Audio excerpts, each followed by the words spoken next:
because it would suck if I can't. Halish, we live. We live, we live, we live, we live, we live, we live. Halish, your boy, The Shack, and welcome back to BBT. Yeah, we were having a few technical difficulties over there, but I think I took it back to the old school and decided to take things simple. So let's just get things started. Just play a bit of tracks in the background. I just want to check if we're live on YouTube. So let me This is introduce the Shack on the mic, telling little boys and little girls alike that life is a game, it's gotta be played right. Between good and evil, your choice better be right, because you only live once, no recharge when you're done. One thing to always have in sight, to be a success in life. Your choice better be wise, like There we keeping go. away from chicks that be Everything right. is all set up. Live your life to the full without a curse, cause when you take that last ride in your hearse, you're gonna be thinking, stop, let's coerce, because in dopeness you're gonna be immersed. For greatness, step back, cause I'm about to burst on the scene, taking the game to a new level of being, because I can be anything I want to be, and it's written, all you gotta do is believe.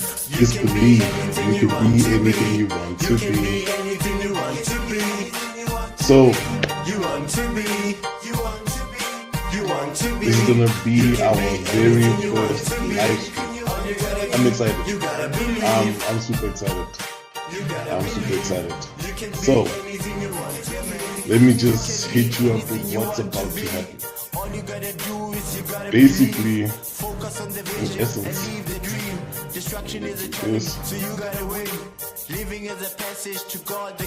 so basically, in essence, you're gonna be going through some of the live news, like not the live news. Sorry. This is a live stream, going through some tech news. But yeah, but we're gonna be going through a few articles of the latest tech news of this month of May, and then I'm gonna be giving my opinions, my views, what I think on it, and all those things. And then I think from there, if the chat has a few questions, I think that's the first. Those can always be incorporated. Throw in your comments into the chat. I'll be able to see them here. And then from there, you can be able to interact. I'm also going to have my YouTube also running live here. So we're just going to see what's going on. But let's get right into it.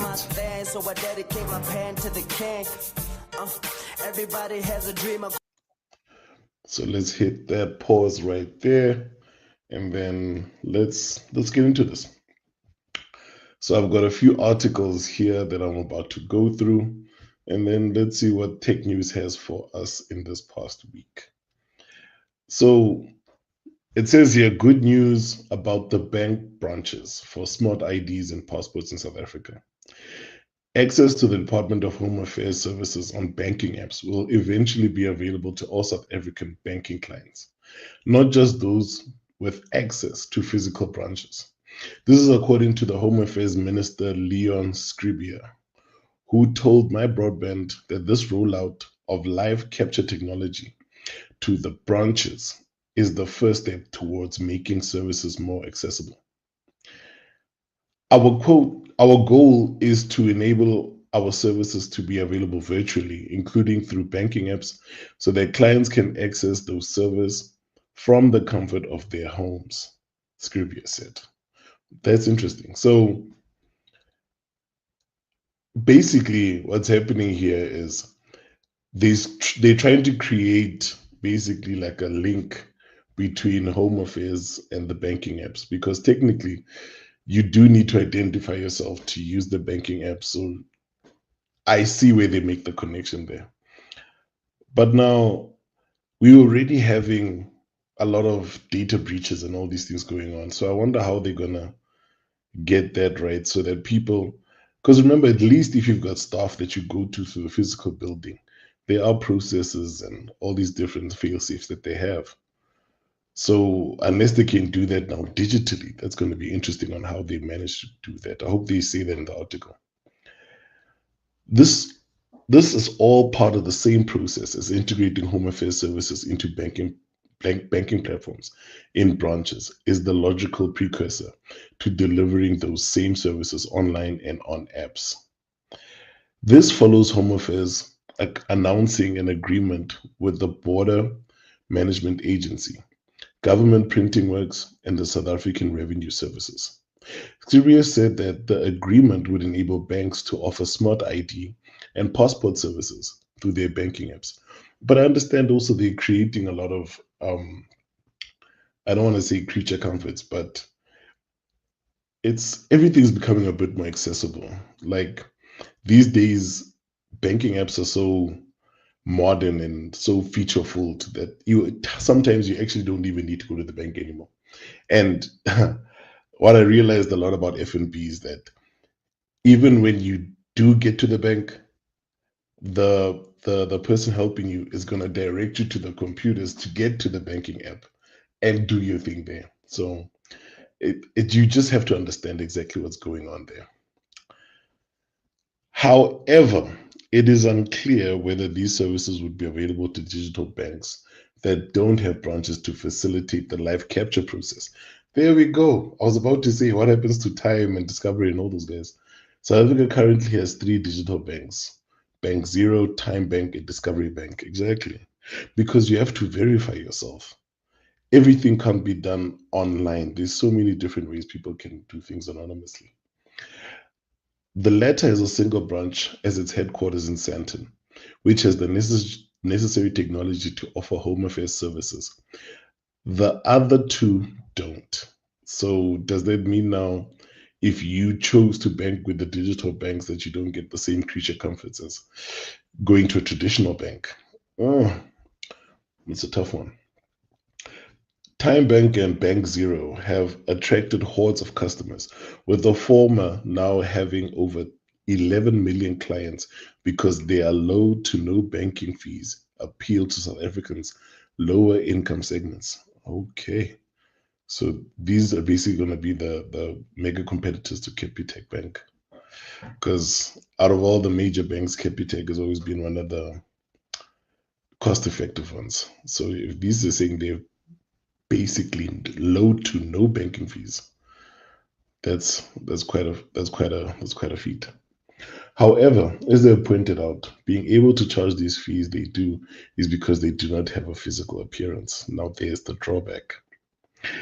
TimeBank's Chief Strategy Officer, Robin Subermain, wow, I'm sorry if I butchered that, recently said that the bank can offer a lot more at a lower cost because it doesn't have a physical branch. Yeah, because a lot of businesses are dying from the rental they have to pay.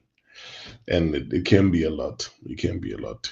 A lot of the times, like if you have to be situated in a mall, imagine how much you're paying per month just to be there.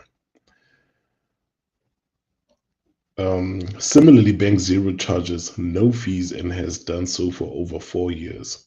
Its CEO, Yati Narasai, said that this was because it does not have the underlying cost structures of bigger banks.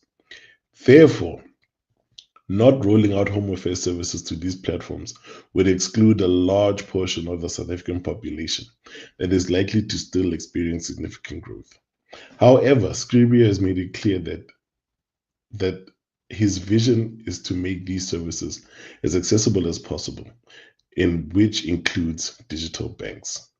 This would also mean that applying for the Smart ID or the passport in the future can be done from one's couch and will most likely not require physical visiting of the bank branches or Home Affairs office. Isn't that going to be great? Imagine skipping the whole Home Affairs lines. Because we all know what happens when you get to Home Affairs. You're going to get into the line to get assisted. And then you have to tell fill out that form. Once you fill out the form, you go into another line. And then you get to that line, you get to another line to pay. Then you have to come back, get into another line to take photos. It's a whole day affair. So if we can cancel all of that, I think that's going to be it's going to be great. But they have to, I want to find out what security measures they're going to put in place, because what's going to happen if somebody can get your details? So they'll be able to get all of your information and create your ID. They just change their address and then they can send you the new ID to them. You know what I'm saying? So safety for me is a very large concern here. Let's continue. Everything we do is guided by our vision to deliver home affairs at home, which is premised on the using technology to deliver our services online and on smart devices anywhere, anytime, Scribia said. Banking battle heating up. Given the competition with the country's traditional banks, it could be valuable for South Africa's digital banks to participate in the Home Affairs at Home program. According to it is actually quite catchy, Home Affairs at Home. No, I kind of like this slogan. According to the Aeon investment management research analyst Shakir Sali, South Africa's major banks' brand and balance sheet strength will make it difficult for new contestants to gain market share. Therefore, he said focusing on convenience, superior customer service, and targeted value propositions will be key to disrupting the Big Four, as Capitec proved possible. One of the way digital banking sectors set itself apart is its too low to no fees, which Bank Zero Nasseri says other banks advertise but eventually change. So they actually stick. This is actually part of their business model. The zero fees thing or zero to no. That is crazy. So they basically promise to keep those fees as low as they are. On the other hand, Bank Zero has managed to keep its promise of zero fees for 5 years, and they're going strong. So they're showing that they're in for the long haul. A recent MyBroadband analysis, a recent MyBroadband analysis showed that the Bank Zero offers the most affordable fees of the 3 prominent banks in South Africa: Bank Zero, TymeBank, and Discovery Bank. Using a basket of monthly transactions, we compared the total cost charged by each bank. Bank Zero had the lowest total basket cost, which was 14 Rand less than the next most affordable option, which was TymeBank.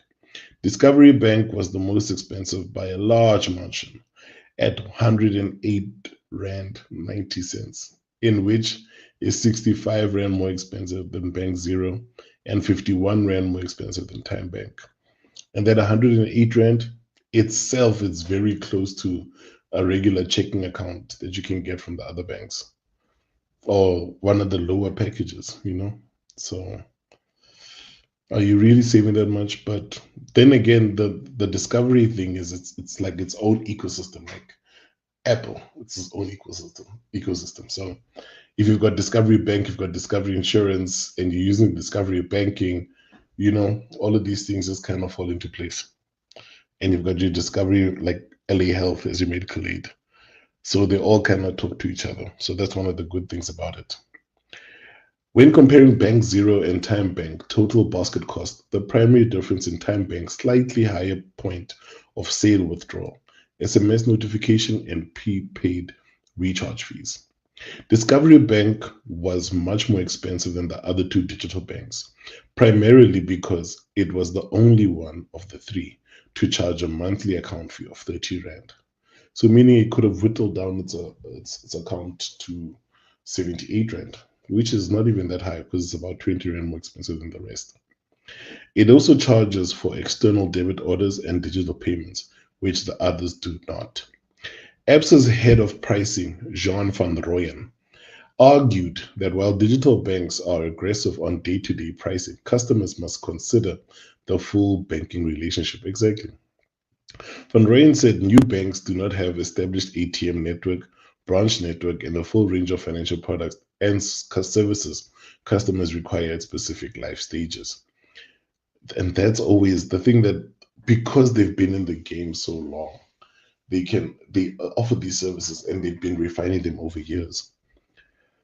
That's a tough one. Where were we? Well, he said Absa offers all the products and services a consumer needs in one place and rewards them for a full relationship through Absa's rewards program. That's interesting. So there we go. We have the article for Home Affairs at Home. So in the near future, we could actually be doing all of our administrative work from home. And South Africa's delivery systems are improving. The courier services, like if you order something from Takealot, it will arrive to you in a week. You know, some places are still trying to catch up. We're not on that Amazon next day. It depends on where you are. If you're in Cape Town, in Sandton, but because I know one of the biggest Takealot factories are in Cape Town, you can get it next day. You just have to pay an extra additional fee. So I think technology is starting to move in a way, but I believe this one is going to take a while before people can trust this. And they're going to have to start disclosing their safety measures, at least just to put the public at ease. That's our first article. And the second article, spam callers breaking the law in South Africa. I know we can all relate to this one. Definitely, definitely, definitely. I mean, before, here's the thing. I understand, people out there trying to get their bag, and cold calling is one of the biggest marketing strategies people have used, to get customers and at least trying to draw customers to a new type of product or new service that they're providing. However, what's been happening in the past few years in terms of spam calling, it is ridiculous. Oh, lovely coffee, because we're here 10:43. So yeah. But yes, spam calling, man. Before, like, you would get one call a week, and then that same person would call you 2 weeks or 3 weeks later, things like that. But now, you can get like 7 calls a day from 7 different people, and then the same person will call you 3 times, and the problem is it just kills all kind of momentum that you have at work and you're trying to focus, or whatever it is that you're doing. It just breaks everything, and now you have to answer the phone, and then you realize they're selling something that you don't even want. So let's see what this article says, hopefully, because I know the government was also working on, I'm not sure it's the government, but there was an article already the other day, but they wanted to create basically a registry where the companies and you yourself can register on there, and whether you want to get these spam calls or not, and messages and all these things. And they also have to register so that they don't abuse, I think, so that they don't abuse consumers by these calls. Because yes, it might be 7 different companies, and the guy's like, no, this is just one call, but to that person, the user, at the end of everything, we getting the mass calls, you see. So hopefully this article can just shed some light. And another tech tip for my BBTs out there: when you do get a call that that actually you are not interested in the product, you can say to the person, in fact, you should say to the person on the other end of the line that, like, basically, but there's no need to be rude. Just be like, thank you for the offer, but no thank you. By law, they should hang up and say thank you and hang up the phone. But some will try their best to just say, look, I just want to give you a code. And then you can just say, look, I'm not interested. Thank you very much. And then they have to hang up.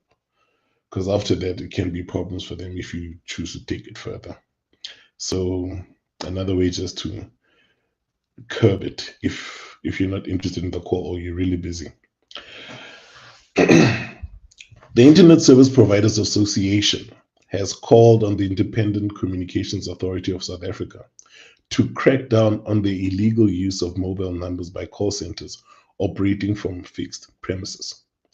ISPA, the official internet industry representative body for South Africa, says the practice contravenes the 2016 numbering plan regulation and constitutes an unfair competition.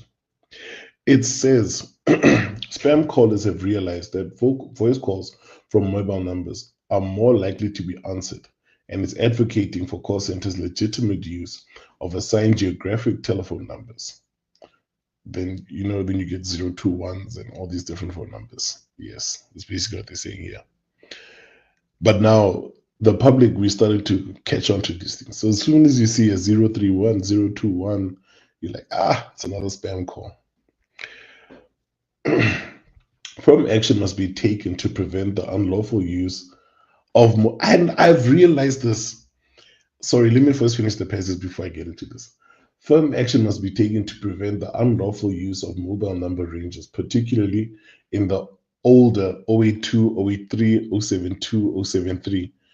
082 and 072, those are the old Vodacom numbers. 083 and 073, those are the old MTN numbers. Number ranges that appear to be more credible, says ISP Regulator Advisory Dominic Cull. Let's stop right there. I realized this and I thought, I was like, what's going on? Are these people getting clever now? Because whenever you get one of these spam callers in, it's always like a 081 number, a 021, 031, those kind of numbers. But you can see it looks like a landline number. I was shocked the other day, and then I got a call, someone trying to sell me some insurance or something, and it was like a 082 number. And I was like, okay, maybe this might be an important call here. I answered the call. I was like, no, someone trying to sell me something. And I was like, whoa, since when was this allowed? Because they basically, the guy's using a personal looking number to call you on some business. And like they're saying here, it's a big no-no, So I thought they were starting to get smart a bit and try to use a different tactic, but it is illegal for them to do, apparently.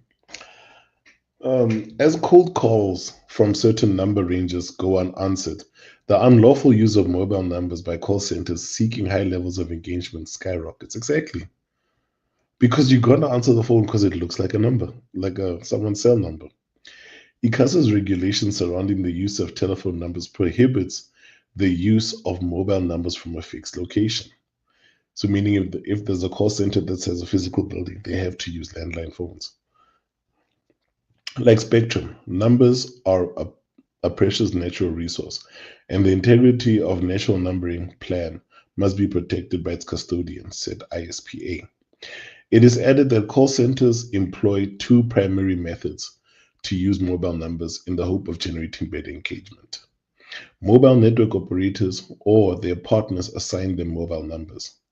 They are spoofing and making up mobile numbers, or they are using prepaid mobile SIMs with unlimited calling bundles, which makes sense.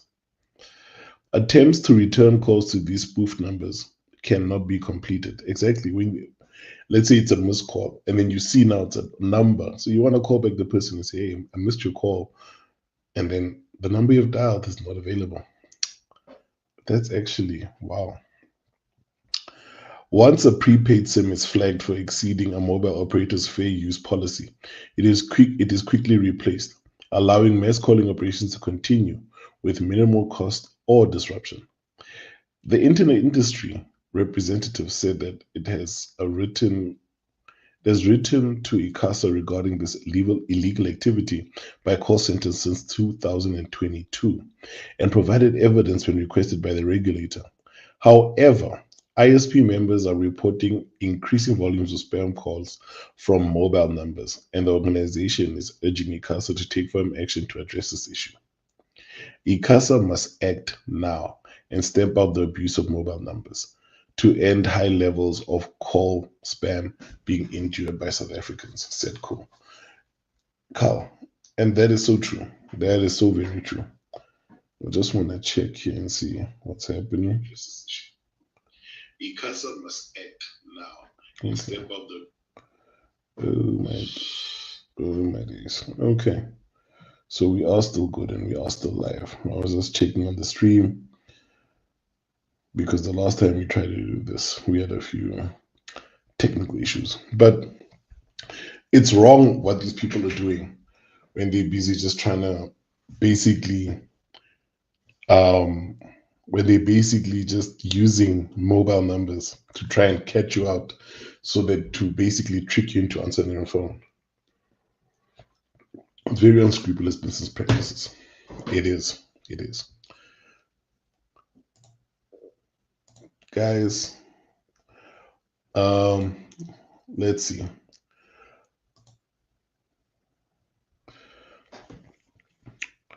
Let's continue here. Information Watchdog amends POPI Act to tackle spam calls.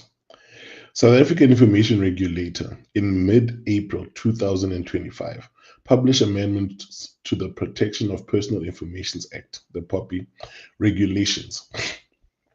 The changes, which took effect on 17 April 2025, include new rules for direct telemarketers operating in the country. The amendments introduce new requirements, such as recording telephonic consent when a direct marketer first contacts a data subject. Yes, getting consent. They have to get consent to speak to you.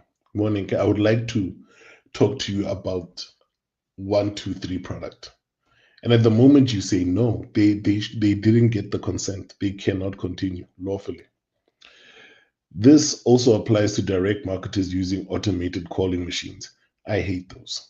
I hate those. I mean, it's enough you trying to spam call me. Now you've got a robot trying to spam call me.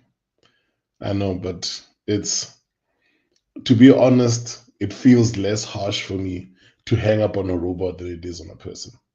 So it's like, robot. Okay. Bowman's partner Nadine Mather and a senior advocate Pascal Towers said the new regulation also requires telemarketers to be able to provide consent recordings to data subjects upon request. So meaning if you would like your recordings of the conversation you had with the telemarketer, they must be able to provide it to you. Because if maybe you have a dispute with that company, maybe they sent you the wrong thing, or you said you wanted this and they sent you that, or there is any kind of dispute, they should be able to provide you with your conversation so that you can say, listen, this is what I said, and then this is what you brought me. You see, so at least you are protected in some way. Other changes include requiring direct marketers to obtain consent before sending communications to people who aren't existing companies. So meaning they'll usually send you a message or try to call you before they actually try to contact you. This can be done via various channels, including email, telephone, SMS, WhatsApp, or automated calling machines. One of the other significant changes relates to opt-out clauses for direct marketing. Opt-out shall not constitute consent, the watchdog stated. Yes, back in the day, there was a time where a lot of these companies, when you usually at the end of a message, they'll say, type stop to opt out. And some of them would be like, no, you replied. So we can talk. And it's like, what was the point of the opt-out thing? They just wanted to grab me. And that was wrong. But at least that's been fixed. It explained that direct marketers must obtain explicit consent from data subjects, even if they offer an opt-out clause. Exactly. This does not mean that the data subject has provided their consent to be contacted or have their personal information processed, Mathers and Towers said. Consent in this context requires a positive action. Yes, meaning you must consent positively. They mustn't infer that they got consent. They need actual consent. Yes, I would like to do this. Yes, we can proceed. So the moment you say, no, I'm not interested, you did not give consent. The information regulator also changed the regulations relating to access for data subjects. Data marketers must provide multi-channel access for data subjects to object to the processing of their information or request a correction or deletion of their personal information free of charge.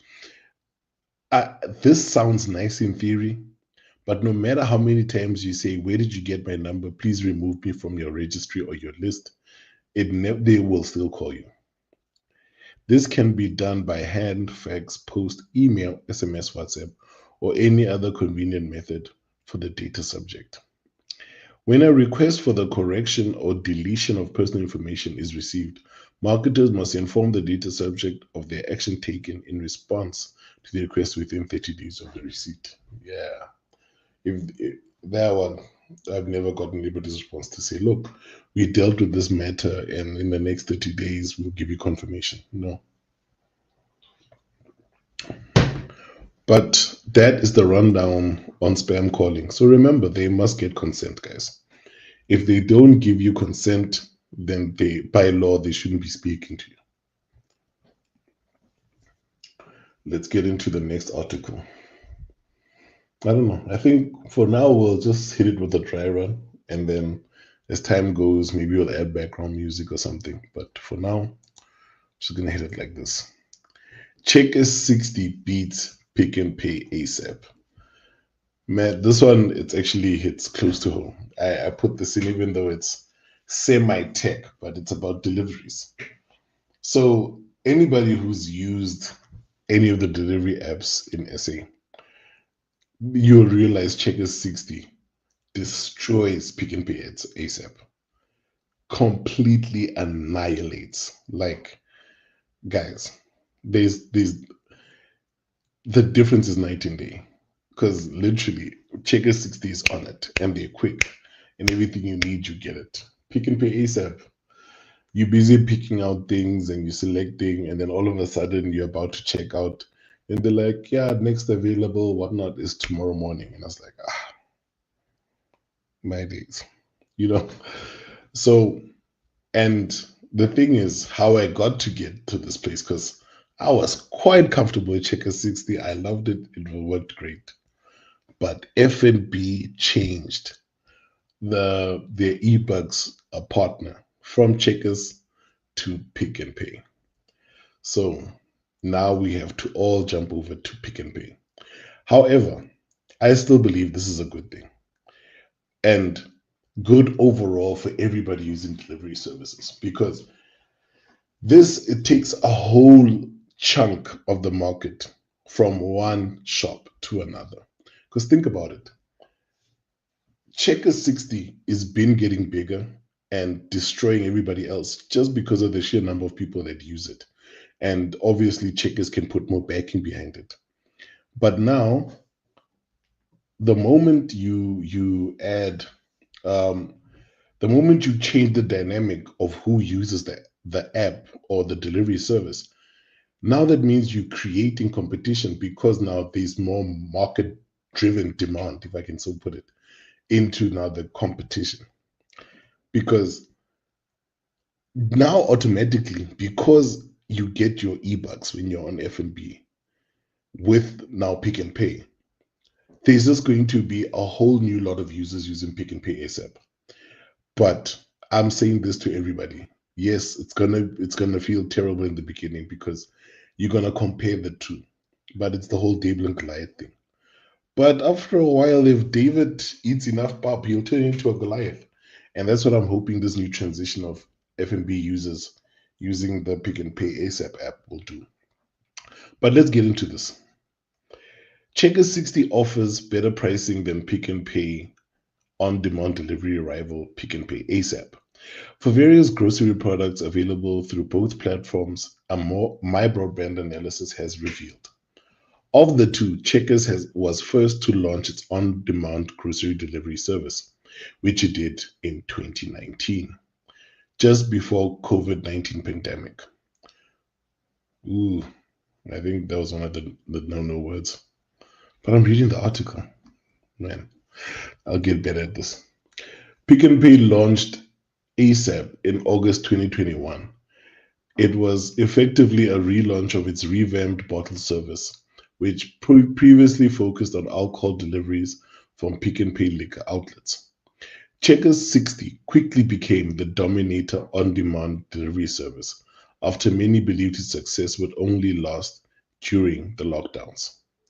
Shoprite's financial results for the second half of 2024 revealed that the 60/60 sales grew by 47.1%. That's almost half. Imagine that. During the period, following 63.1% sales growth during the first half. First half. In comparison, Pick n Pay's latest trading statement revealed that online sales had grown by 42.5% during the 45 weeks and ended 5th of January 2025.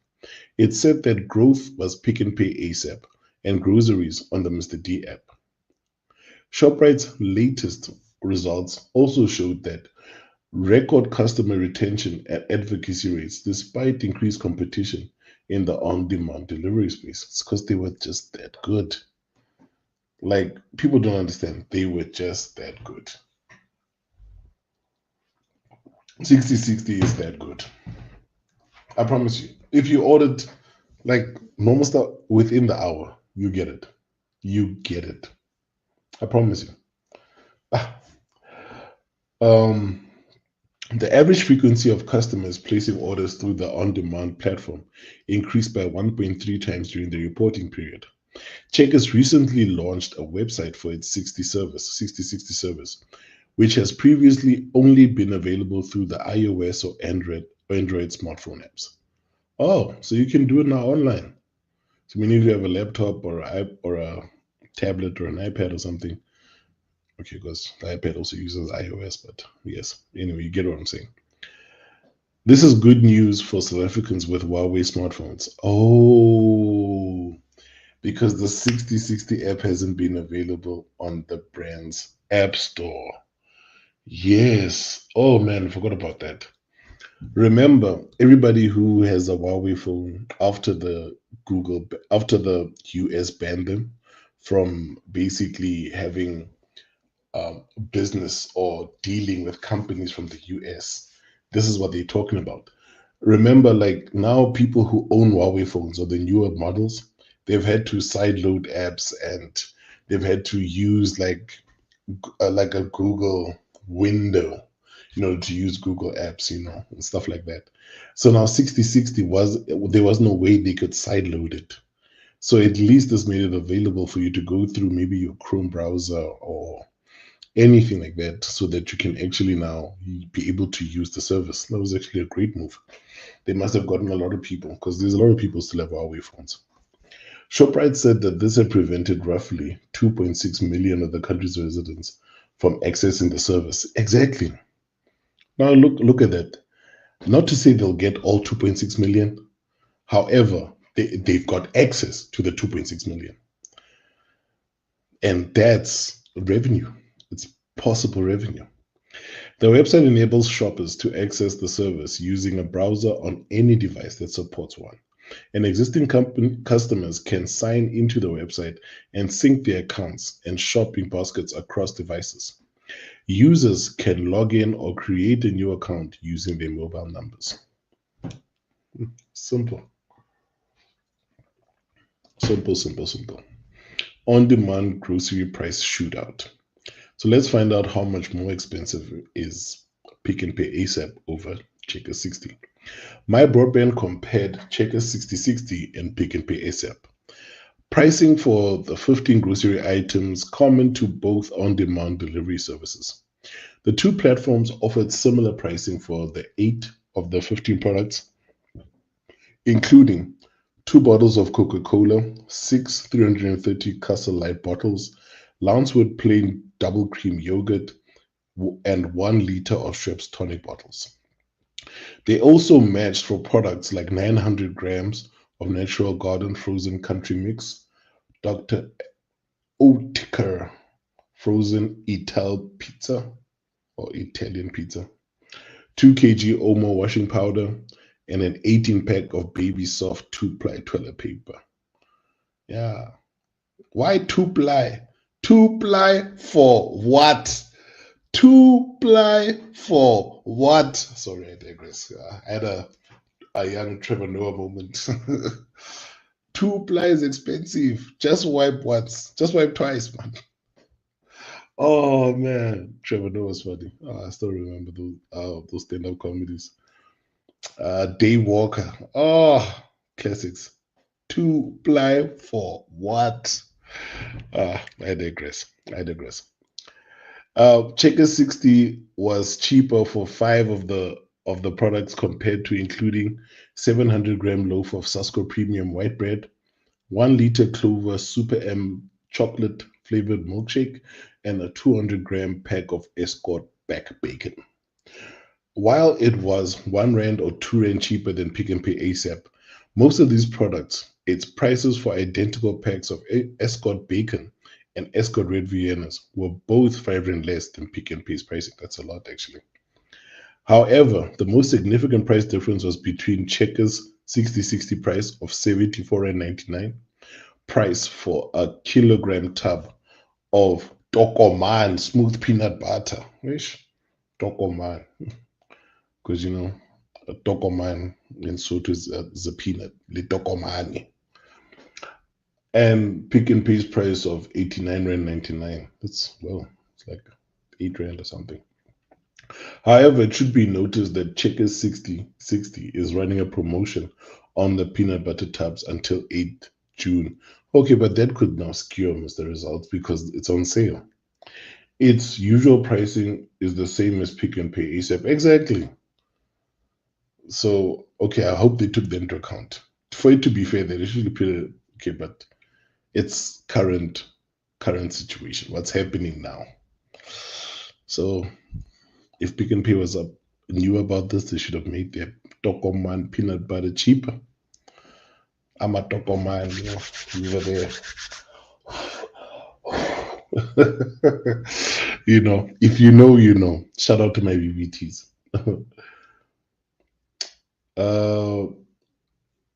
Pick and Pay ASAP was cheaper for a 2-liter Clover full cream fresh milk bottle and 700-gram jar of Cross and Blackwell tangy mayonnaise. It should be noted that Pick and Pay ASAP price for the 31.99 for the 2-liter of Clover milk is promotional, and the standard price is actually 35.99. Still 1 Rand less than Checkers pricing. So it's like even at its normal price, it's still a Rand cheaper. However, it is unclear when the promotion ends. The table below compares pricing for 15 grocery products common to Checkers 60 and Pick and Pay ASAP catalogs.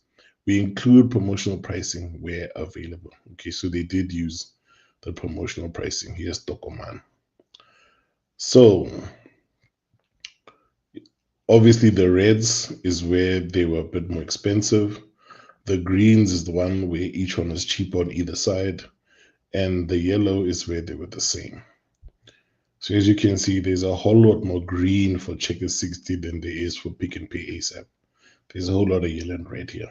So, but at the end here, if they compare the prices, the difference is about 20 bucks, 21 Rand, 21 Rand, exactly. And you know what they say, Biki Magbaya. So it's definitely one of those things to think about the next time you're trying to use one of these two services.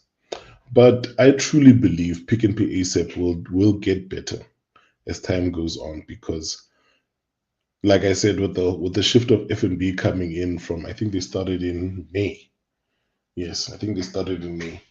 So maybe give them the next 6 months to a year, and then we'll see definitely a very big jump in how much better Pick and Pay ASAP is from where it will be to where it is now. That was actually quite a very nice article there on Pick and Pay ASAP versus Checkers 60/60. Oh man, and here comes the big one. SABC wants TV license price increase. TV license. Back in the day, before we even get to this article, back in the day, guys, like if you had a TV license, you were there. You were him, because that meant you had a TV. Like really, having a TV used to be a big deal, you know. Like back in the day, like we used to have like one of the only TV sets in the neighborhood, or at least in our street. So some of the neighbors' kids would all come and all watch TV and everything because they had no shows at different times. Ooh, throwbacks, throwbacks, throwbacks. So yeah, but back in the day when TV, like people don't understand, TV used to switch off. Like it wasn't unmakar like it is now. Like now you just choose what you want to watch and you watch. Before TV used to switch off literally. So now actually TV has evolved. It's now streaming. We basically watch TV the same way we listen to music. It's basically that. Nobody waits a week to watch a series anymore. Like imagine all these dope series we used to watch. Like I remember on I used to choose like I had the big choice between watching Heroes and Prison Break. I think Heroes used to play on SABC 3 and Heroes used to be on SABC 2. But they used to play at the same time. They used to play at 9. So, man, I chose Heroes. I'm not even gonna lie. I loved Heroes. Heroes was my favorite. It was the best ever. But you had to watch it this week. It's coming again next week. That was crazy. But I won't lie. I did go back and I did watch Prison Break, and I was like, my goodness, Prison Break was brilliant. That was a great series as well. It was brilliant. So, but now, yes, the TV license is the annual fee. But honestly speaking, who still watches the SABC channels anymore? I mean, nobody watches SABC. I mean, if you have DSTV, literally nobody watches SABC. I mean, I have 2 TVs and I still don't watch SABC. But I believe if they want to increase the prices, they must give us the quality. They need to give us quality TV because you can't just increase the prices for the sake of increasing prices or because it's always been at the same rate for a while. No, you have to say, guys, we've done these new innovations. We've changed this, we've changed that. This is different, that's different. We're giving you more quality, we're giving you better shows, we're giving you local dramas, Because even now, like people don't watch Generations. Like Generations used to be like a thing. It's 8 o'clock, we're gonna go watch Generations. Now people don't do that. You see? So I think for SABC to do this, they need to step up their game. And to me, I believe the game changer is if we can get local sports on SABC, like fully, like Super Sport on SABC. That would change the game. Truly, truly, that would change the game. Because it is how do we have national sports, but yet you can't watch them unless you're paying 700 or 900 a month, and some people can't afford that.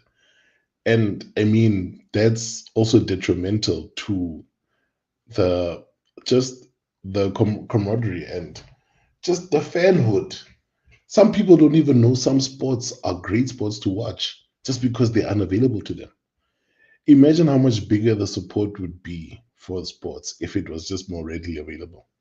That's why I believe certain national things should be on national TV. But hey, I'm just a guy with some opinions here. What do I know? Right, let's get into this article. The SABC wants to increase South Africa's TV license fee as one of several interim measures in a turnaround plan to become financially sustainable over the next few years. You see, and this is what also happened to DSTV. DSTV had to evolve because remember, DSTV used to play movies like Fast and the Furious 2 in 2023. And it's like, no, guys. How do you expect to retain people without new shows when Netflix is pumping out new movies and new series regularly, if not daily? And then you still want us to watch even though I love the movie, like Pitch Black and the Chronicles of Riddick. I could watch them all day, and The Matrix all day. but some people actually want up-to-date stuff. So if SABC wants to do this, they also have to come up with the times and create some. You can't just want to be financially sustainable without giving the end user something. During a briefing to Parliament's Standing Committee on Public Accounts, SCOPA, last week, the public broadcaster revealed it would request the hike from the Communications Department. The SABC explained that TV license compliance remained lower than 20%, with most revenue coming from the legacy holders, which is our BBTs. Because another thing is there's a massive amount of people not paying their TV licenses. And then they're hit with a crazy bill when you try to buy a new TV. We were talking about this with my friend today, and I was like, this TV license thing is crazy. And I remember there was an article I read last year or a couple months back that they actually wanted to expand TV licenses to all screens. Imagine. So meaning if you had to buy a phone, it's got a screen. So you'd have to pay a TV license, 260 something rand annually. If you buy a tablet, it's a screen. Laptop, screen. Projector, screen. A normal PC monitor, not even a TV, is not going to get a signal. TV license, screen. But I'm glad they can that. So, because our country, I think there are some people who truly wouldn't be able to afford that. And now you're going to get your name in arrears and have debt collectors call you and harass you monthly for payments because you can't afford 265 annually. And really and truly, some people can't. So they can't do that. It's going to stifle the technological growth of the country. It is said that people no longer regard the TV license as a legitimate or necessary item and use their parents' TV license to buy TV sets. Yes, when they move out, instead of acquiring their own license. Yes, because the parents are going to pay for it anyway. And I don't want to be stuck with the bill. So, but unfortunately, I was one of those that bought a TV license because I bought my TV. So I've been paying. I've been paying. It is said people no longer regard the TV license as a legitimate necessity item. Oh, sorry, I got that. There's no new person like a young person that is buying a TV license. The SABC said it's the same people that were paying from day one who are paying today. The people that have not paid from day one are the people are not paying. Wait, let's say that back. Bring that back. Rewind. The people that have not paid from day one are the people that are not paying today. Okay, but yes, it's the same pool of people that are paying the TV license at the SABC. Presumably, the broadcaster wants to draw as much revenue as possible from the small number of remaining license holders, while its new funding model is being developed. The process is currently at an impasse due to the standoff over SABC bill between Communications Minister Solly Malatsi and Communications Portfolio Committee Chairperson Khuselo Diko. Malatsi sought to withdraw the bill because it failed to address the SABC's funding crisis in the short term. Okay.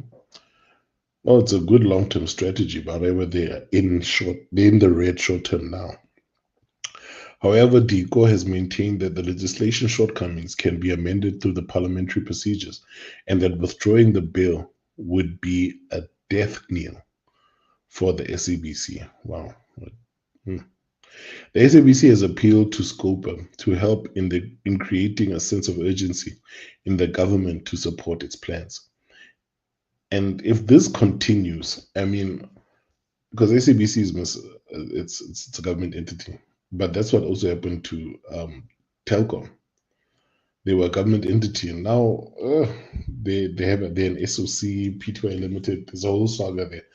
But all of the government entities, Transnet, Eskom, all of these things, I feel like in the near future, as much as our utilities should be still controlled by the government to give the people a cheaper option, I feel like it's all going to get privatized soon. And one, it might be bad pricing wise or affordability, but two, it will be great function wise because Because it's privatized, people will make sure it's tip top because they understand that there's a profit margin to be made behind it. And if I'm going to pay for a service, it has to be quality. Private companies understand that. The SABC is it's unclear precisely when the SABC wants the new fee to come into effect. The fact that it is the first step in a 7-step path. And another question. Well, I'm sorry to cut this midway. If one day you feel like you want to throw away your TVs, do you stop paying your TV license? Or how does that work? Let's say my TVs don't work and I don't buy another one. Can I cancel it? To say, look, I'm not using this TV license because I don't have a TVs. And if so, do you prove it? Do you send a photo of your living room without a TV? How does that work? Because you pay a TV license because you got a TV, but if you no longer have a TV, should you still be paying your TV license? Because they will hit you with arrears if you just stop paying. And then it's going to kill you when you want to buy a new TV 10 years from now. Then you realize your TV license bill is at 7,000 or 10,000 or some crazy number like that. Sorry, let's get back to it. I digress. The fact is that the first step in its 7-step path to sustainability turnaround plan suggests that it could be an immediate priority. The infographic below outlines the broadcaster's proposed pathway as presented to Scopa last week. So we are at A, we're trying to get to here. So let's see what they say. Update TV license fees. That's their first step. Shareholders apply for an increase and explore alternative collection mechanism. Number 2, secure national treasury loan guarantees. And then number 3, agree short-term funding mechanisms, national treasury grant via Department of Communications and Digital Technologies.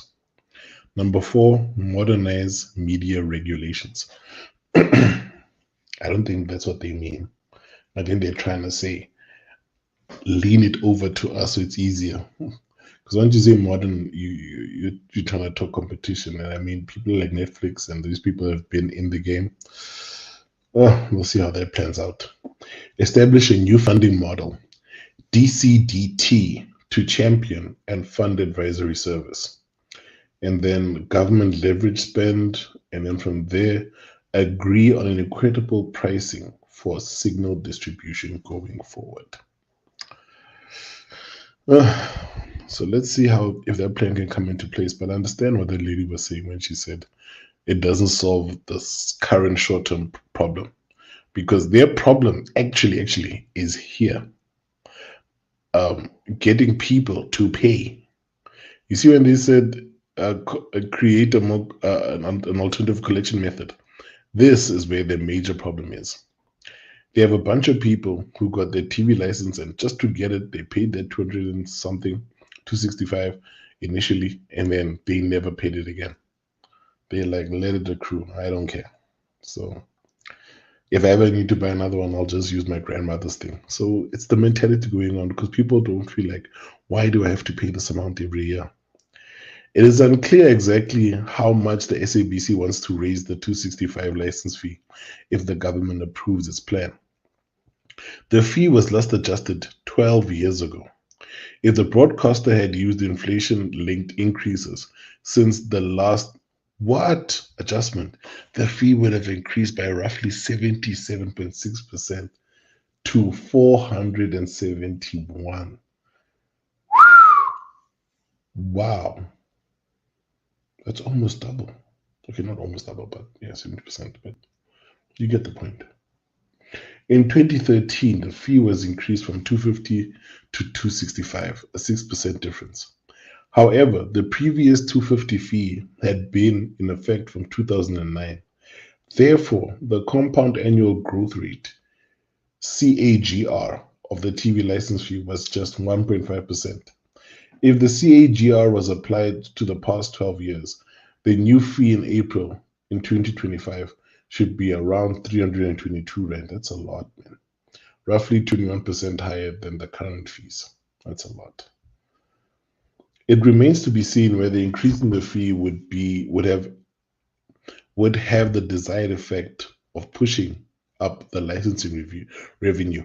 I believe it will have the opposite. A lot of people are going to shy away from paying. And I mean, they're saying the people that are paying are the legacy holders. And the legacy holders now are pensioners. And the pensioners are on their SASSA grants and all of this. So from whatever little money that they do have, you want to take even more from that. They're going to create a bunch of rebels of kids who don't want to pay this thing. And then they'll be stuck because they'll have a whole generation of people with TVs who don't want to pay. And then once their legacy TV license holders pass away, then what? Now you're in a totally different boat now. So they need to play their cards very well here. Very, very, very well. It remains to be seen whether increasing the fee would have its desired effect of pushing up the license revenue or pushing away the last holdouts from continuing to digitally pay their fees. Exactly. Those like me who are saying, man, I've got this TV, and I'm going to pay for this thing. Now you're increasing the fee. Now you're going to start pushing us away to say like, nah.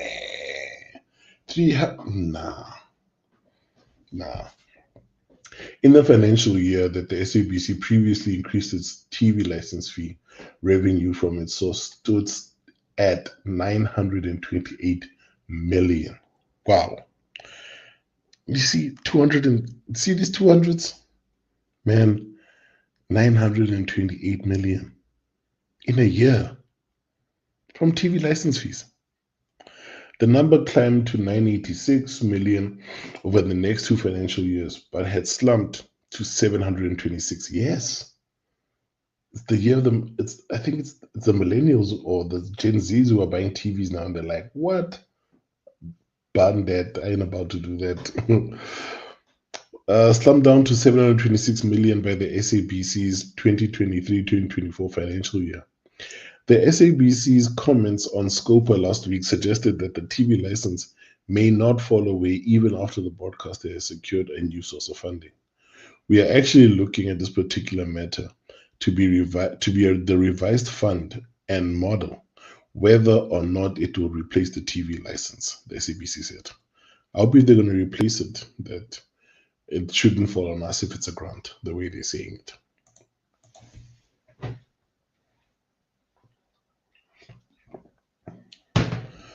This is a bit of a sad one.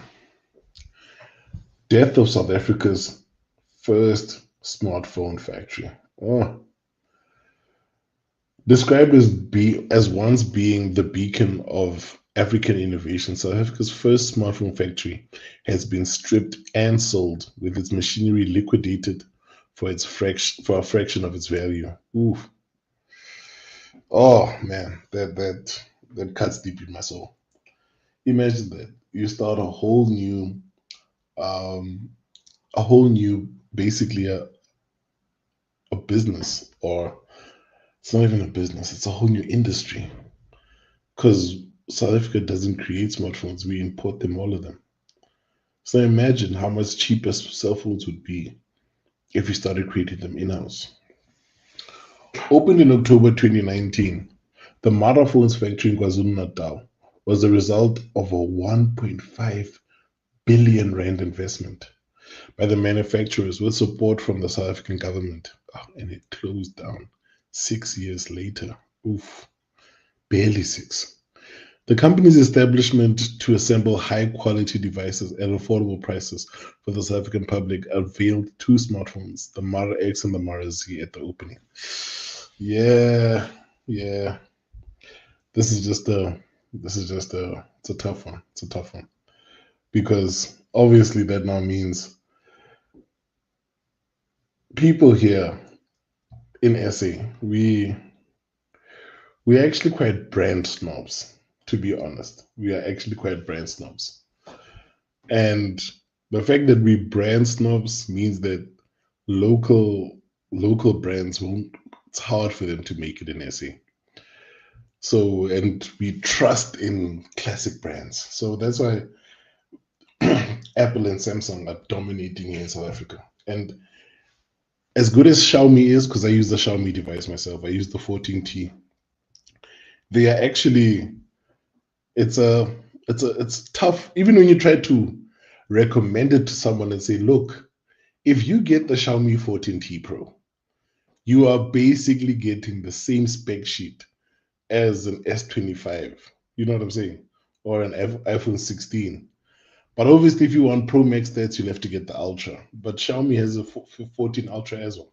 You know what I'm saying? But you pay a fraction of the cost. Because, I mean, how much is an iPhone now? Like 25,000? And you can get the same price in a Xiaomi for about half that, like 17 or 12. So it's tough for brands to make it. Oh, holla, my boy King. King said so in the chat. Shout out, shout out, shout out. You see, guys, I think by me starting to do this live stream, I also want to be like these streamers, Kaisenet and Stream. I want to be like, yo, chat, what up, chat? What up, chat? What up, chat? So yeah, shout out to King said so in the chat. Yeah, so we doing this. We're doing this. So let's try and do this so that by the end of the year we also be like, yo, chat, what up, chat? What should we talk about, chat? You know. So, but we gotta start somewhere, and this is where we start. The devices promised long-lasting batteries, high internal storage capacity, and compatibility with Android One, meaning they were guaranteed to receive Android updates for 2 years. And you see, that's a bit of a tough one, because if you look at a lot of the high-end phones nowadays, they're actually giving you up to like 7 years. Like if you buy an S25 Ultra now or an S24 Ultra, you're guaranteed updates for anywhere between 5 to 7 years. But it's understandable, seeing at how much expensive phones have gotten. You can buy a small car for the price of a phone these days, and they're realizing a lot of people are not buying phones as much. So, and phone contracts are longer now. They're going from 2 years to 3 years and 4 years because it's so expensive. So now imagine that being the case. You would like to keep your phone longer before you. It's a big decision to buy a phone nowadays. It's no longer I've saved a bit, I can buy this phone. No, it's a commitment. Buying a phone is a solid commitment. Regarding pricing, the company said that the Mara X would cost 2,900, about 3,000, while the highest spec Mara Z would cost about 3,900, about 4,000. The company also produced a lower spec Mara S, which has a 3G only, while the other two highest spec were 4G connectivity.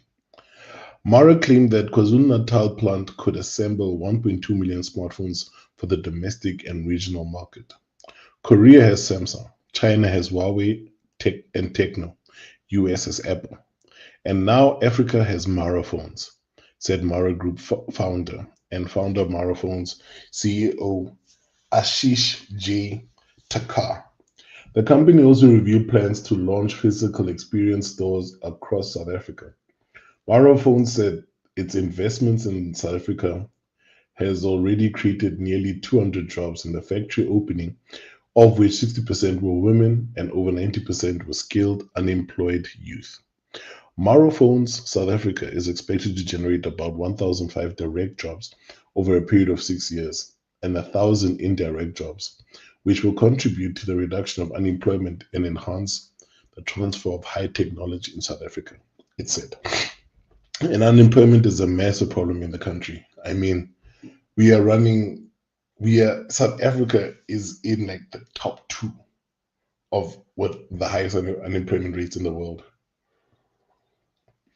And I think we're beaten by Lesotho or someone. But Lesotho, in terms of capita per person, it's a small space of area. But imagine 30 odd percent, like I think the last time I checked that it was about 34% of the country's population is unemployed, meaning 1 in 3 don't have a job.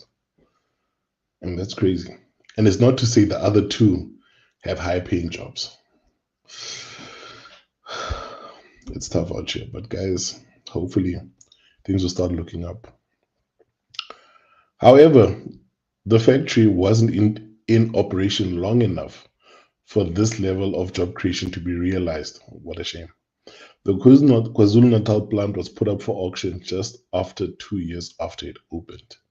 1.5 billion down the drain. In February 2022, Maro Phones founder demanded the sale of KwaZulu-Natal factory in an attempt to salvage what they could from the facility. I think one of these things is the things that you just do and forget about and just keep pumping money into it. Because there was a time Samsung sucked, like phones-wise. Like before the E250, people really didn't trust Samsung like that. It was like, it's a Hong Kong. Yo, it sounds Hong Kong. I remember we were into Nokia phones. Nokia had South Africa like this. It's got washi, like straight up.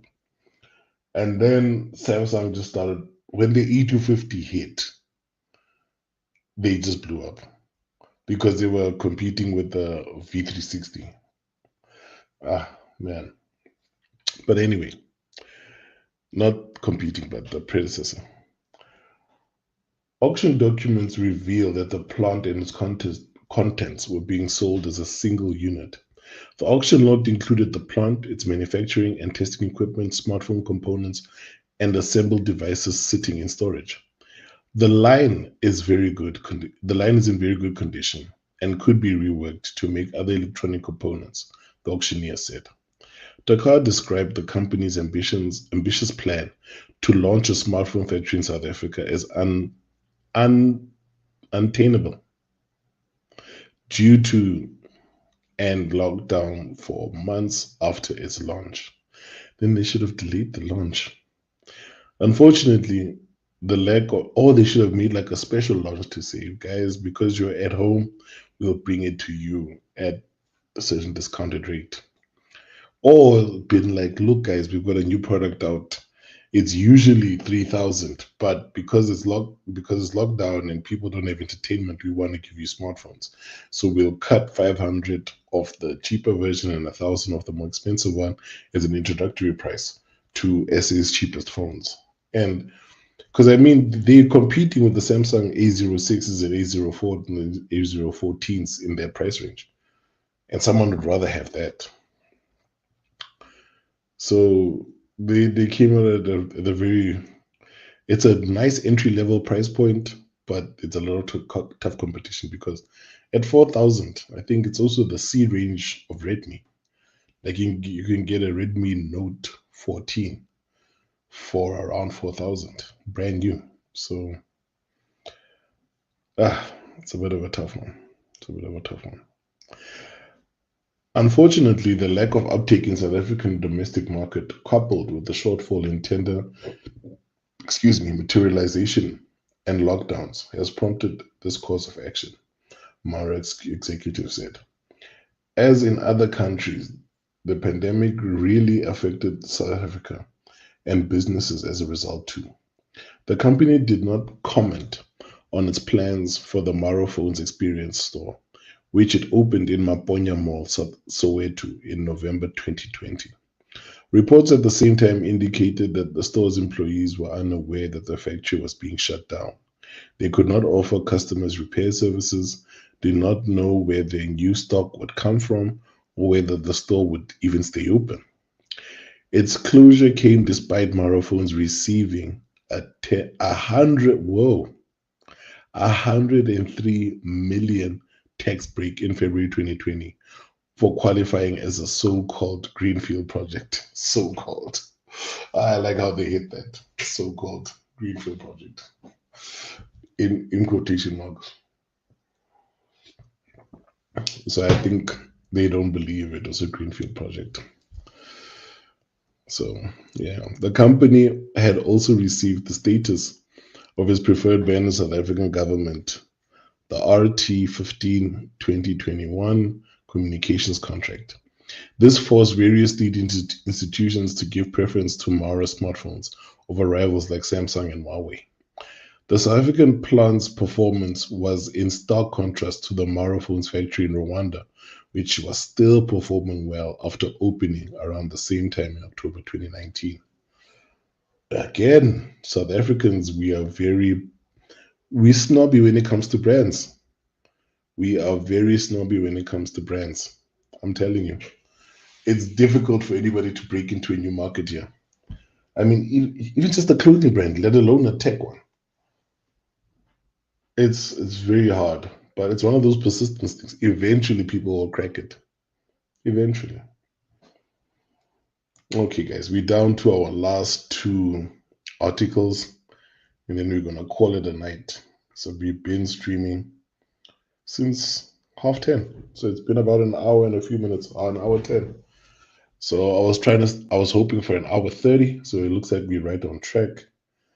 And then, yeah, this would have been a great first live stream, I believe. Let's get it. Netflix has quietly, we didn't even get to the title. Netflix quietly increases prices in South Africa. Ha! Busted. You've been busted. Caught. Here, Netflix. They still do us.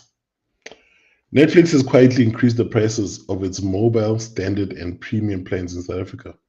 Anyone in South Africa who signs up for a new Netflix account and takes up one of the affected plans will pay between 13 and 20% more at the end of April 2025. Why is that?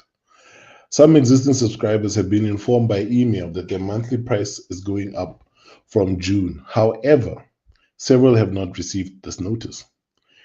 Based on the emails My Broadband has seen, Netflix is notifying customers a month in advance before their fees are increasing.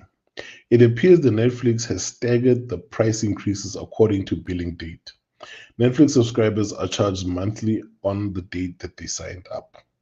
Customers whose next billing date is before 7 June have not received an email suggesting that they will enjoy an additional month at the old price. Oh, so they're still coming to get you. It depends on when you chose to get your bill for Netflix. So, guys, there's a price hike coming to Netflix. To all my Netflix users out there, be aware.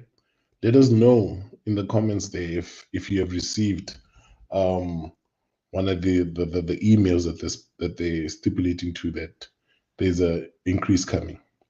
So let's break down the increase. Those whose billing date is after the cutoff will start paying their new prices from next month on their billing date. The changes are as follows. Netflix Premium is increasing by 30 Rand per month. Wow. From 119 Rand to 229 Rand, a 15% increase. Netflix Standard is going up by 20 Rand from 159 to 179 Rand, a 13% increase. Netflix Mobile is receiving its first ever price increase from 49 Rand to 59 Rand, 10 Rand increase, which is a 20% increase. This is the second time Netflix has increased its prices in South Africa since its global launch in January 2016. Netflix has increased its South African prices in October 2021. At the time, it explained the price changes were necessary to reflect improvements in the quality of service. This time around, Netflix provided no explanations ahead of the price plan change. They're like, hey, you're going to pay me and you're going to like it. But it's because Netflix is big in SA. Truly. They realize that they can do stuff like that. They can be like, yeah, you want to watch Stranger Things? Pay me. Pay me. You like this series? Pay me. Instead, the website only provides the following general statement. Plans and pricing may change as we continue to improve our services and add more TV shows and movies, Netflix said. Adjustments can also happen in response to local market changes, such as changes to local taxes or inflation. The table below summarizes the price plan changes for Netflix in South Africa effective immediately. But basically, it's just the table that we went through of all the separate prices. Let's see the difference globally. Global price increase. So it's not just us. Okay, thank goodness for that. Everybody's getting one. You getting a price increase. You getting a price hike. Everybody's getting a price hike. When Netflix first launched in South Africa, basic plan cost $7.99, which was 126 rand at the time. Standard was $9.99, 158 at the time, and premium was $11.99, about 190 at the time. So it did increase a bit. Netflix started billing South Africans in rands in August 2018, which effectively decreased the monthly fee for basic and standard, while premium remained about the same. At the new prices, Netflix Basic remains cheaper than at launch, whereas standard and premium have become more expensive. These price increases are not unique to South Africa. In fact, Netflix subscribers in South Africa have seen fewer price hikes than those in the US. Oh, so you must count our lucky souls that have been in the US. They've really seen the price hikes. But then again, they're a bigger country with more money per capita and more people getting more money. So Netflix announced with its quarterly results in January 2025 that it was increasing prices in the US, Canada, Argentina, and Portugal. It announced a price increase for the UK in February, and New Zealanders saw their prices go up in April. My Broadband contacted Netflix for comment, and a spokesperson was immediately available to provide feedback. That's very interesting right there. Straight up. So that is that one. Let's head on to our last article, and then we'll call it a night if you're at +2 GMT. Oh, yes, I remember this one. 2 companies stopping Starlink in South Africa. And then obviously in the picture, we've got the red for Vodacom and the yellow for MTN. And it's understandable because they've got the biggest corner in terms of data in South Africa, like internet connectivity. Vodacom and MTN are the 2 biggest. In fact, most ISPs, internet service providers, they're using one of their 2 platforms or their network infrastructure. It's either you're choosing Vodacom or MTN. They're the biggest, literally. So the 2 companies stopping Starlink in South Africa. Versatech Asset Management Director Byron Lothar says he has no doubt that Vodacom and MTN are lobbying hard to prevent Starlink's entry into South Africa, and for good reason. I'm a big fan of Starlink, especially after using it while traveling to remote places in Southern Africa. Lothar wrote in a recent Versatech newsletter. You may be surprised by what I'm going to say next, but hear me out.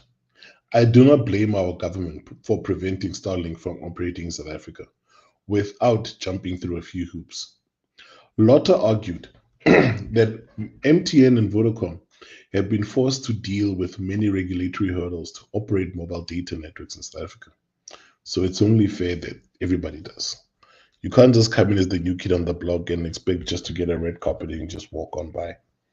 Oh no, it doesn't work like that. It does not work like that. Everybody has to go through a few hoops. I mean, how else would you feel like you earned it?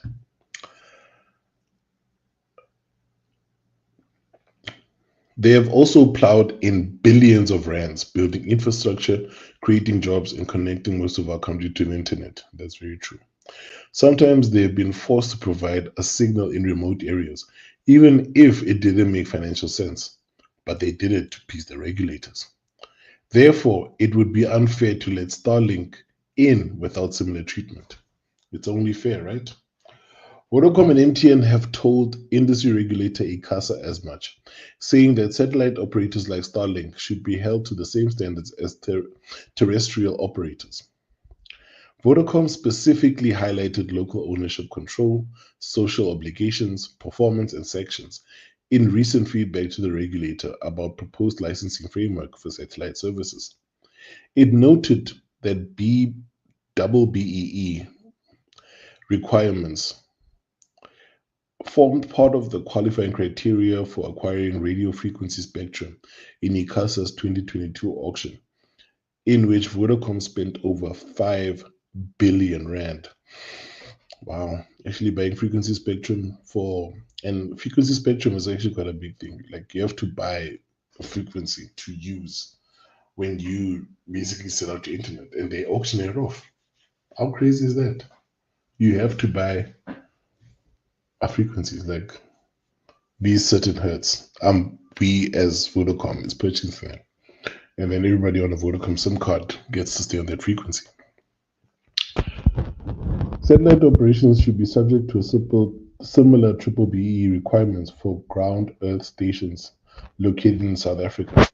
And for service provisions, Vodacom stated, if ICASA wishes to amend local presence or BEE requirements, it should go for all market players, including mobile operators, through a transparent consultation process. True that. While MTN, Maziv,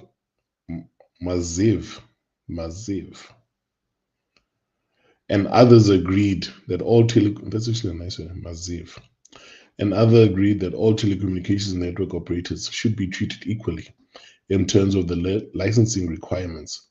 Vodacom went a step further. Vodacom advocated for guardrails to be established to govern how satellite services integrate into terrestrial infrastructure. The South Africa's largest mobile operators said this was to ensure that the satellite players would not harm existing services to consumers or the associated infrastructure investments. A prudent approach would be to consider satellite operations direct-to-device services as supplementary infrastructure providers to local licensees, Vodacom said. Direct-to-device refers to a satellite service delivered directly to a smartphone or a similar consumer-grade device.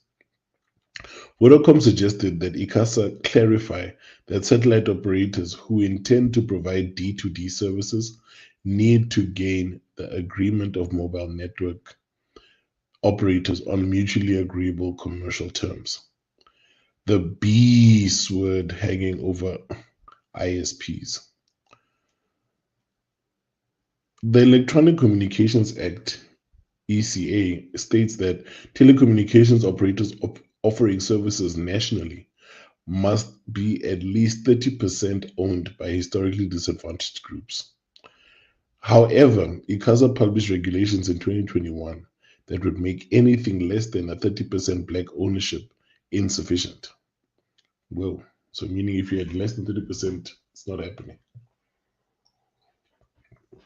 In the same breath that it announced these new regulations, ICASA suspended them to an undetermined future date, leaving them hanging over the industry like a proverbial sword of Damocles. The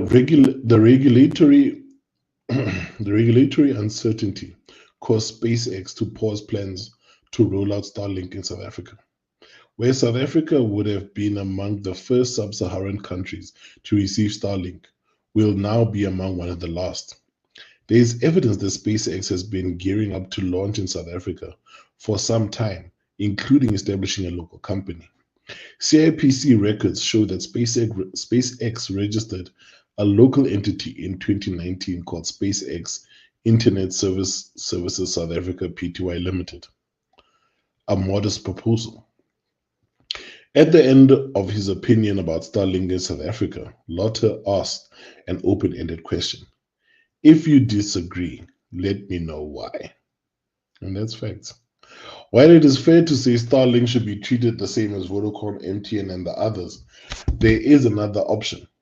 Rather than subjecting all network operators and ISPs to the same BEE requirements, scrap them completely.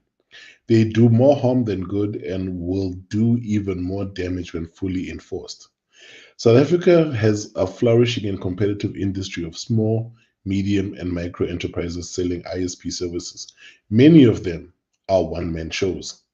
This was enabled due to the quirk caused by the 2009 court ruling after the ECA repealed the Telecommunications Act of 1996. If ICASA decides to enforce the ECA BBBE requirements to the letter, many of these entrepreneurs will be forced to operate unlawfully, sell, or shut down. There is an alternative to scrapping the BEE requirements. I think my eyes are going all fuzzy. On the table, equity equivalent programs for multinationals. These are standard mechanisms endorsed by the Department of Trade and Industry, DTI, that provides alternative means for multinationals like SpaceX to comply with BEE. Communications Minister Solly Malatsi announced last year that he would direct ICASA to consider implementing equity equivalents for the telecommunicator sector. However, not only is this putting lipstick on a pig, oh man, oh, what a crazy analogy, lipstick on a pig. A group of South African, meaning, man, you can't make that pretty. A group of South African politicians is opposed to it. I'm still, oh man, I'm picturing lipstick on a pig. Oh wow, what shade? Oh my goodness. Khulisile Diko, the chairperson of the Parliamentary Portfolio Committee on Communications, has accused Malatsi of wishing to appease business interests. Diko said Malatsi was trying to cut corners and erode hard-won transformation goals. This was despite the fact that equity equivalent programs are a well-established mechanism from the DTI implemented across several other business sectors. Minister Malatsi should know that when it comes to transformation in the ICT sector, the law is clear on compliance. Cutting corners and circumvention is not an option, least of all to appease business interests. Diko said it appears that Malatsi's proposed directives and regulations are an attempt to undermine empowerment legislation by stealth. Should this be found to be the case, they will be fiercely opposed. Since there will be political fights regardless, we might as well have the bigger fight for the better outcomes. True that, and remove BEE requirements from telecommunications licenses. But then what happens to the small to micro? They'll get swallowed by all of the legacy companies out there. And thank you, ladies and gentlemen. We have officially came to the end of our live stream. And yeah, an hour and a half. That's exactly what I was aiming for. That's what I thought we'd get. But we made it. We made it. I'd like to thank you all again for those who were here for the live stream. Those for the first time coming through. For those don't forget to hit that subscribe button. Did you like the stream? Did you like it? It's a new format. We're trying things out, trying to see how it is to do a live stream. So we're hoping maybe once a week we'll look up a live stream. But yeah, how did your boy The Shag, and welcome to BBT. Okay, but not welcome. But this is our exit from BBT. But thanks for being with me. So until this live stream, Audi, peace.